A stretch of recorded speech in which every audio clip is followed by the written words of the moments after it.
কোনটা? সামনে যে বড় বিল্ডিংটা দেখতেছো এটা হলো আমার হোটেল। আল্লাহ বকু, এত বড় হোটেল তোমার!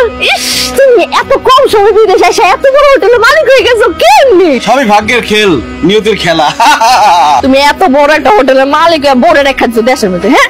আমি সিদ্ধান্ত লয়ে লইছি আমি ওখান থেকে এনেই থাকো। কেন এখানে থাকবো কেন? এত বড় একটা হোটেলের দায়িত্ব তুমি একলা পালন করতে পারবা? আমি থাইকা তোমার একটু হেল্প করব। ডিউটি ফলায় কই থাকো?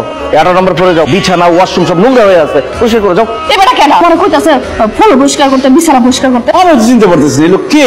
ভাই আপনি কে? এই মুখলেস, তুই আমারে চিনতে পারতেছিস না? মানে আমি এই হোটেলের ম্যানেজার, তোর মালিক, ভুলে গেছো? ও চিনতে পারছি, আপনি তাহলে সেই পাগলটা না? এত বড় সাহস, তুই আমারে পাগল কর? আমি পাগল মানে? মুখলেস, এই লোক কি আসলে পাগল? আশরাফ আলী এটা সত্যি পাগল। এটা হোটেলের আশেপাশে থাকে, সে নিজের কি মনে করে জানো? যে এই হোটেলের ম্যানেজার, সে যত মানুষ আছে সব তার আন্ডারে কাজ করে। দাও না, আমরা দেখার সাথে সাথে বললো যে ফ্লোর পরিষ্কার কর, রুম পরিষ্কার কর। যা পাগলের বাচ্চা পাগল, যা একদম জানে মেরে ফেলামো। কি উল্টা পাল্টা কথা বলতেছিস? আমি পাগল না। পাগল এই কথা বলে যে আমি পাগল না। মুকুল তার দেখা কিন্তু আমার পাগল মনে হইতেছে। তোমার মনে নাই আমি গ্রামে মনে পাগলা সবসময় কি বস্তা মস্তা পড়ে থাকে, কি অপরিষ্কার না। আর এই দেখো কি সুন্দর পরিষ্কার পরিষ্কার করছে, কাপড় চোপড় পরে আছে। এ কি আসলে পাগল? সে সালা পরে থাকে কারণ সে গ্রামের পাগল, আর সে হচ্ছে বিদেশি পাগল। বিদেশের রাস্তাঘাটে কোট শুট পরে থাকে, ওগুলা টুকায় টুকায় সে পরে।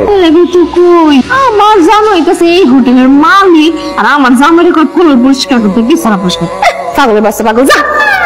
এই মহিলা, এই মুখ সামলায় কথা বলবে। আর এই যে মুখলেসের বাচ্চা, আমি তোর একদম মজাটা দেখাইতেছি। আমি পাগল না কইলাম। তুই আমার কি দেখে নিবি? তার আগে আমি তোরে দেখে নিবো। জান, তুমি আমার একটা মিনিট সময় দাও। তোর এদিকে আর আমার ভুল হয়ে গেছে স্যার, আপনি আমাকে মাফ করে দেন স্যার। তোরে আমি জীবনে মাফ করবো না। তুই বিদেশে আইসা রাস্তা রাস্তায় ঘুরে বেড়াইছো, খাওয়ার টাকা পাইছিস না। তোর আইনে আমি খাওয়ান দিছি, থাকতে দিছি, চাকরি দিছি। এন থেকে যে বেতন পাচ্ছি না তুই বাড়িতে পাঠাস, তোর বউ খায়, তোর বাপ্পা খায় বাঁচে, আর তুই একটা করতে জোগাড় করছো, ওর সামনে আমার পাগল করতো। স্যার আপনি আমার দুইটা কথা শুনেন, তারপরে যা সিদ্ধান্ত নিবেন তাই আমি মাথা পেতে দিব।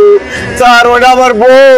কি তোর বউ বিদেশে আছে কেন? তার জীবনের শেষ ইচ্ছা পূরণ করতে। মানে আমার বউয়ের খুব জটিল আর কঠিন একটা রোগ হয়েছে। ডাক্তার বলছে আমার বউ আর বেশি দিন বাঁচবে না বস। আর জীবনের শেষ ইচ্ছা আমার কাছে বিদেশে এসে কিছুদিন থাকবে। সে দেখবে যে আমি বিরাট একটা হোটেলের মালিক, সেই জন্য আমি তাকে মিথ্যা বলছি।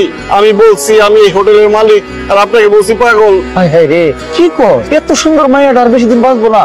কিন্তু তার দেখে তো বোঝা যায় না, দেখে মনে হয় একেবারে সুস্থ। ওর রোগটাই এমন, দেখলে মনে হয় না যে ভিতরে অসুখ আছে, রোগ আছে। তোর ভিতরে অনেক কঠিন রোগ বাসা বাঁধছে। আমার বউটা বলে যাবে বস, আপনি তার শেষ ইচ্ছা পূরণ করতে দেন। আপনি তার সামনে গিয়ে বলেন যে আপনি পাগল, আর আমি এই হোটেলের মালিক। কি কইতেছস? আমি নিজেরে গিয়ে নিজে পাগল করবো? না না, আমি এগুলো করতে পারবো। আমি আমার বউকে অনেক ভালোবাসি বস, আপনি তার মনটা ভাঙবেন না, তার শেষ ইচ্ছাটা পূরণ করতে দেন বস, শেষ ইচ্ছাটা পূরণ করতে দেন। বউর কাছে যাবো, গিয়ে আমি বলবো তুই এই হোটেলের মালিক আর আমি পাগল। আসলে আপনি বস, আপনাকে স্যালুট বস। তুমি পাগল লাগে কি কথা বলতেছো? এই পাগল যা, মাঝে টাকা নাই, টাকা চাই পাগল।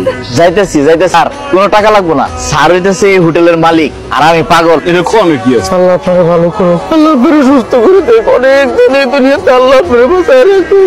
এই বিল্ডিং আমার, এটা আমার বিল্ডিং, এটা 6 তলা হইব। সুস্থ করে দেখো না। আরে পাগলে কি না কয়, ছাগলে কি না খায়। দেখো না পাগলের বাচ্চা পাগল কেমন করতেছে। এই বিল্ডিং আমার, ওই বিল্ডিং আমার, এইসব কয়, সারাদিন এগুলা কয়। পাগল কোথাকার। চলো দেখ কই, চলো আসো।